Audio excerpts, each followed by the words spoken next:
ቀለበት እኮ ልብን አይዝም። ልብን ቀለበት እኮ ጣት ላይ የሚቀመጥ ዝም ብሎ ገብቷቸዋል አይደለ? የቃል ኪዳን ቀለበት እንጂ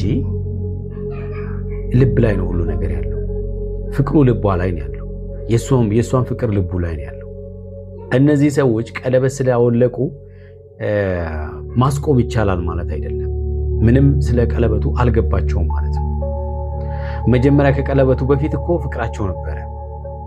አብርሃምም አንድ ያነሳው ነገር አለ። ምናልባት ጤነኛ ሆነ እንግዲህ ከሄርሜላ ለመሸሽ ከሆነ ይሄንን ድራማ እየተወናችሁ ያላችሁት አንድ እንድትሰማ የምፈልገው ነገር አለ ያለው ነገር ስላለ ማለት ነው።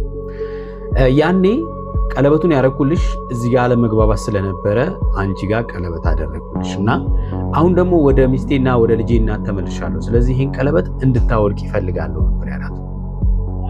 አባቴ ከሚስት ጋር ስትጣላ ከሌላ ሴት ጋር ቀለበት የምታደርግ ከሚስት ጋር ስትታረቅ ያንን ቀለበት የምታስወልቅ ከሆነ ምኑን ልብ አለ ታዲያ? አንተ ልብ የለህም እኮ ገብቶሃል? መጀመሪያ ይሄ ድራማ በሰው ልጅ ድራማ መጫወት ደግሞ አስፈላጊ አይደለም።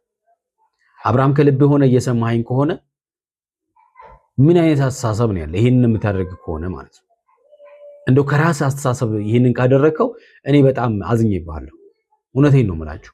ምክንያቱም በዚህ ሰዓት ላይ ይሄንን የምናገረው አብርሃም የእውነት ታሟል አልታመመም የሚለው ነገር ራሱ በጣም ግራ እያጋባን ስለሆነ አንዳንዴ ታሟል እንድንል ያደርገናል። አንዳንዴ ደግሞ አልታመመም በሆነ ነገር አስፈራርተው ነው የሚል ነገር ይመስለናል። ምክንያቱም ከሚያደርጋቸው ነገሮች ተነስተን ነው ይህንን የምንለው ማለት ነው። አንዳንዴ ደግሞ ከሄርሜላ ለመራቅ እያደረገ ያለው ድራማ ነው ብለን እንድናነሳም ያደርገናል። ይህንን ደግሞ እንዳንል አንድ ምናልባት እንደ ምክንያት ላነሳ የምችለው እቅዶቹ በሙሉ የሶስቱ መሆን ነበረበት። ከሄርሜላ ለመራቅ ድራማ እየሰራ ነው ለማለት አንድ ነው የሚቸገረው ነገር እቅዶቹ የሶስቱም ቢሆን ከሄርሜላ ለመራቅ እያደረገ ነው ለማለትም በሙሉ ድፍረት ለመናገር ምናልባት ይችል ይሆናል። ነገር ግን እቅዶቹ በሙሉ ማለት ነው ሩታና ኤፍሬም የጨረሱትን እቅድ አብርሃምን ለተግባር ነው የሚጠሩት። ይመጣል ወደደም ጠላም ፊቱን እንደዘፈዘፈ የታዘዘውን ነገር ይጨርሳል። ዛሬም የሆነው እሱ ነው።